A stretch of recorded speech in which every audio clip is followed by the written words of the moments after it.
Donc vous avez compris les deux premiers principes fondamentaux de la biomécanique, le A d'appui, les appuis sont sur les bols de pied avec un allègement total des talons, et A pour aplomb, verticaliser vos articulations, et notamment les articulations principales qui portent le corps humain, c'est-à-dire le bol de pied en appui, les genoux et les hanches. Maintenant, on va aborder les ancrages.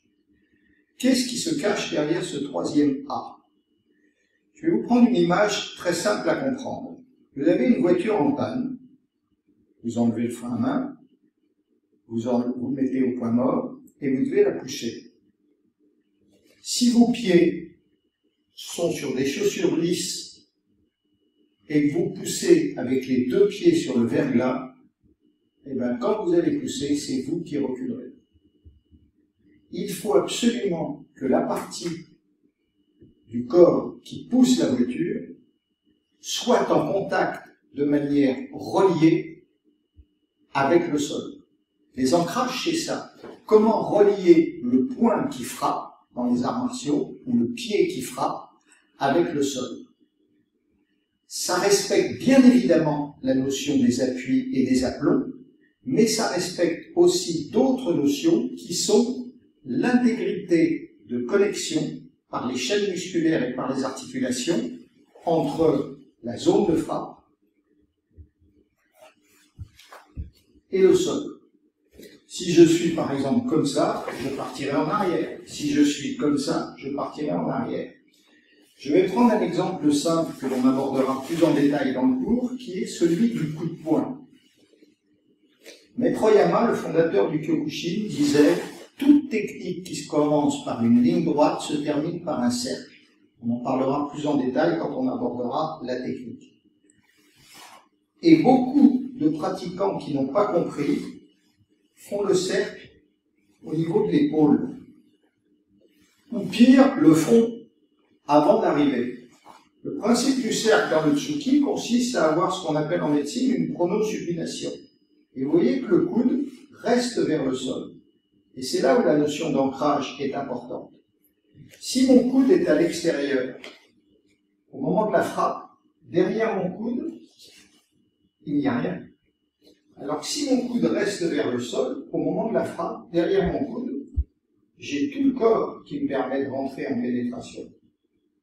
Et deuxième point que vous allez vous-même ressentir, si vous mettez le coude à l'extérieur, vos muscles dorsaux ici sont totalement déconnectés et ne permettent pas de relier le bas et le haut du corps. Alors que si vos coudes restent dirigés vers le sol et que vous vous contentez d'une rotation du poignet, ça va vous permettre de contracter au niveau musculaire les dorsaux, donc de relier le haut et le bas et d'avoir beaucoup plus de force de pénétration.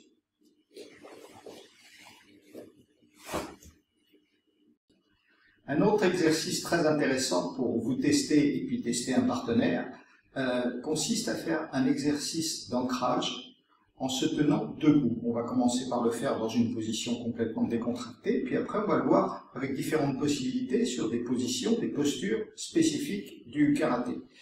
Roger, qui est ceinture noire de Aikido et de Krav Maga, va me servir de partenaire pour vous montrer la possibilité que vous avez de travailler. Et vous verrez que si vous travaillez correctement vos ancrages, ce n'est ni une question de gabarit, ni une question de poids. J'ai eu l'occasion de le faire contre des partenaires qui faisaient jusqu'à 50 kg de plus que moi et qui me permettraient de travailler et de voir où j'en étais dans ma progression sur les ancrages. Donc le principe est extrêmement simple. Vous vous mettez face à votre partenaire à une distance qui vous permet de poser votre main tous les deux en même temps sur le ventre de votre partenaire. Roger, voilà, bien au centre. Et là, vous allez essayer de ne pas utiliser votre poids. C'est-à-dire que ce qu'il ne faut surtout pas faire, c'est ça. Parce que là, c'est le plus lourd qui gagne. Donc, regardez bien les yeux ou le nez de votre partenaire. Si vous voyez qu'il se rapproche, c'est que l'un des deux ou les deux travaillent avec son poids. Le but consiste juste à, tout doucement, sans chercher à frapper, allonger le bras. Là, on le fait sans chercher à travailler nos appuis, nos aplombs, nos ancrages. Et vous voyez qu'il y en a forcément un des deux qui gagne. À partir de là, vous allez commencer à penser à alléger vos talons, à fléchir légèrement vos genoux, à verticaliser les genoux avec les bols de pied et à bien garder une chaîne musculaire qui permet de relier cette partie-là avec le sol. Et en même temps, c'est pas le premier qui pousse, en même temps vous poussez et vous recommencez autant de fois que nécessaire pour comprendre tous ces ancrages. Vous voyez, là, Roger a tendance à se pencher en avant. Donc, si je vois qu'il se penche réellement en avant et qu'il utilise son poids, ben, qu'est-ce que je fais? Je recule d'un coup pour qu'il se rende compte qu'il est en déséquilibre. Lorsqu'il y en a un des deux qui part, il faut absolument que celui qui reste sur place ne l'accompagne pas, car ça voudrait dire que justement il est en déséquilibre. Et vous n'avez pas besoin de force, puisque un doigt suffit. Vas-y. Donc là, tu peux mettre toute la main. Là, tu es en déséquilibre, tu pars. C'est uniquement une question d'ancrage. Une fois que vous avez compris cet exercice, vous pouvez le faire en position Sanchin-Dachi, les pieds vers l'intérieur. On verra les détails plus tard dans la technique, pour vérifier que vous êtes stable. Vous pouvez le faire en position fente avant, vous avez le Kutsudachi. Fente arrière, au Kutsudachi, le poids sur la jambe arrière. Et vous pouvez même, pour les plus affûtés, les plus haut gradés, le faire en position retournée. Là, l'équilibre est beaucoup plus dur. Voire le plus difficile, sur une seule jambe.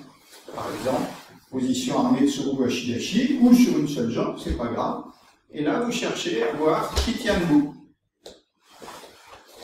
Position du cavalier. Vous ancrez le plus possible, le plus droit possible. Et vous cherchez vos ancrages. Oui.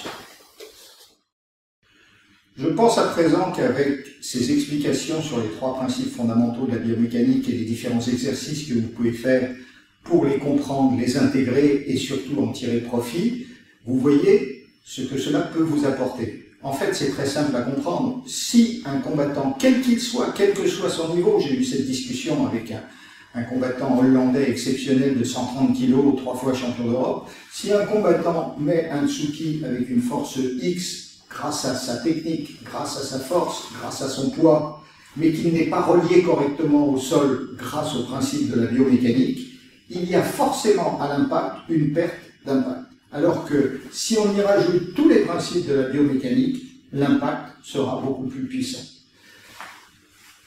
Différents combattants dans le monde ont compris cela, le travail, le Taikiken que l'on abordera dans le cours permet de le travailler encore plus, et on connaît quelques très grands combattants qui l'ont prouvé par leurs exploits, parce que si des fighters comme Gary O'Neill en Australie, ou Kenji Midori, ou Ryu Narushima, qui pesaient moins de 70 kg, ont réussi à gagner des compétitions contre des compétiteurs de plus de 100 kg, c'est parce que leur vitesse, leur respect de la biomécanique, leur qualité technique permettaient d'en faire des combattants exceptionnels.